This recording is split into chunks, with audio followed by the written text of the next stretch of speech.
Catus Maximus here. I recently picked up this Snap-on F830 and was going to do a dedicated video, but actually it turns out I, over the years, have picked up a few Snap-on 3/8 ratchets. The most common ones, just a bog standard, whatever, 8-inch handle, 3/8 inch ratchet. So, also, I was noticing that I had 3 different eras, so we're going to do a little comparison of the progression of Snap-on 3/8 ratchets, starting with the Ferret F70N, moving on to the F730, and then now to the F830. These are all coarse tooth, like 30 or 36 tooth ratchets, which Snap-on no longer produces anymore, and that's the second impetus. It's all high tooth count, either their dual 80s or their new Synergy with the C 100 tooth ratchets.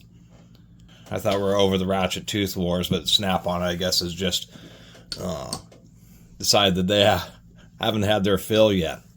So anyway, I believe this one. So what we have is, this is from the 1940s, maybe the 1950s. On Snap-on ratchets, the date symbol is usually stamped right there. This one looks like it's from 1946. This has a little eye, so this is going to be 1981. And then this has the little the bulging hourglass symbol, so this is going to be from 1990. So a nice little spread of the generations. Anyway, this old school Ferret has been rebuilt at some point, because we do have a nice shiny bottom plate there. And it has Phillips head screws. This one from 1981 has slot head screws. But one thing that did go down in quality is Snap-ons used to have brass reverse levers, but apparently that was too expensive for them, so they went the cheaper cast zinc. And you can see how the zinc just gets a bit more beat up. The old brass ones actually had a steel pin that went all the way through, so I just don't think they're quite as good. They kind of went back to, in the 80s, they had the entirely cast zinc. I think it was getting too beat up because they went with the cast zinc lever, but had the steel through pin, kind of like the old school Ferret ones did. Also, I guess just to increase wear and reduce slip or something, but there has been another changes. Well, one, the old school Ferret actually had a little oil port on it, and serviceability, things like that, were the first to go away. I only paid 20 bucks for that. I only paid 10 for that, which is actually reasonable prices. You know, this one does have markings. I passed up on a lot of Snap-on tools. I shouldn't say a lot, but on a few, because they are expensive and people do care about them. And so when they buy them, they, I think, generally intend to keep them, and then end up having, whatever reasons, end up selling them. They end up getting donated, etc. And so you just end up with a lot of Snap-on tools that have some kind of etchings. I guess that's, I can't even read who that was. They probably should have done it a little bit deeper. But we can see by 1990 they had already switched to their more modern logo, although it's barely stamped in there. And we can see they do put it on the handle as well.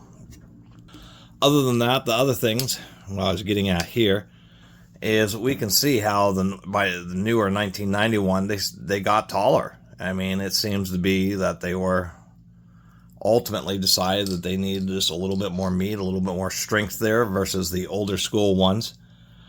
Interestingly enough, this is a blind hole for the detent on this Ferret, where they went with this through hole, which is kind of a Snap-on distinctive thing. I don't think I've seen any other rat or socketry tools that have the kind of the through hole there. Only the Snap-ons do.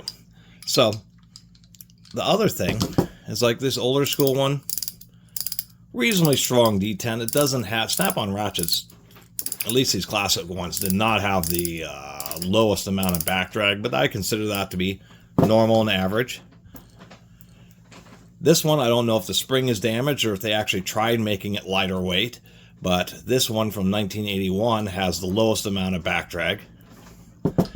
And then on this one here, the 1990 F830, you can just hear it clacking. This has a lot of back drag. You can see how much angle I can get on it compared to this one, where it barely lifts at all before the anvil starts turning.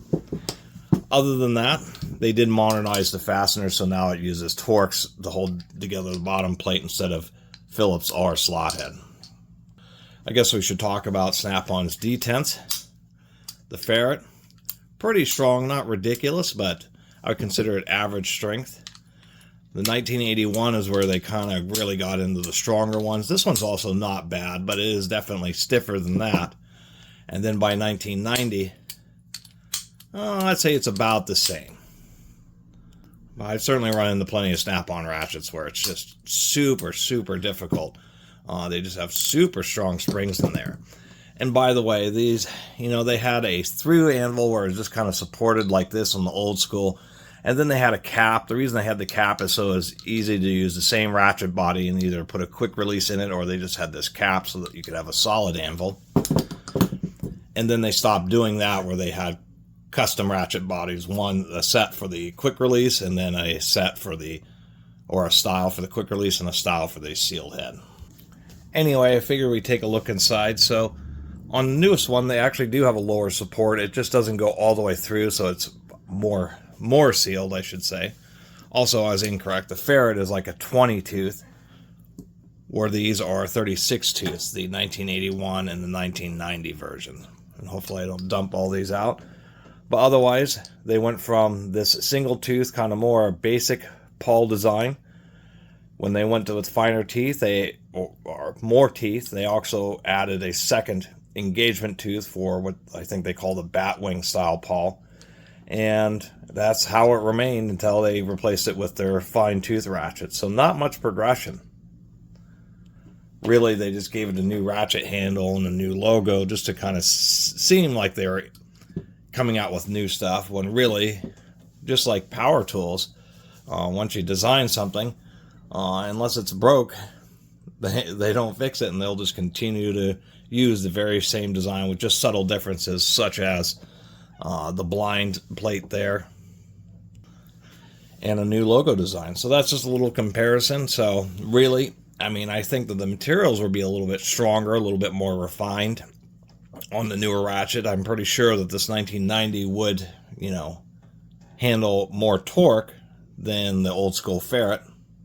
But by how much, who really, who knows? Nobody's actually gone through. There isn't a YouTube video yet of somebody who buys different generations of snap-on ratchets and puts them to a torque test. Also, one last nuance: upon really close inspection, we did go from a figure 8 pattern to this more common teardrop pattern. But what I was also noticing was the old one, it's inspect, clean, and oil regularly, maintenance, warning, replace worn parts. They replaced the warning with patent pending here. And then this is, an oxymoron. Sealed ratchet, do not immerse in fluids. Well, if it's sealed, then why on earth couldn't I immerse it in fluids? It is a ratchet. It does work around a variety of fluids, so I thought that was kind of hilarious. But I couldn't figure out what this was. I was like, what the heck is that? So I was incorrect. Snap-on actually has this little pressed-in seal right here around the anvil. So it really is, it doesn't have a seal on the switch. It may. Haven't been able to figure out how to be able to pull out the switch yet.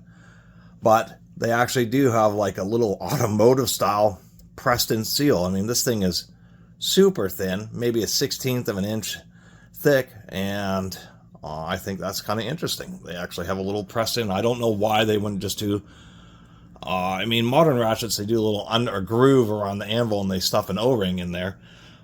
This Snap-on actually did a pressed in seal, so I'll give them credit for that.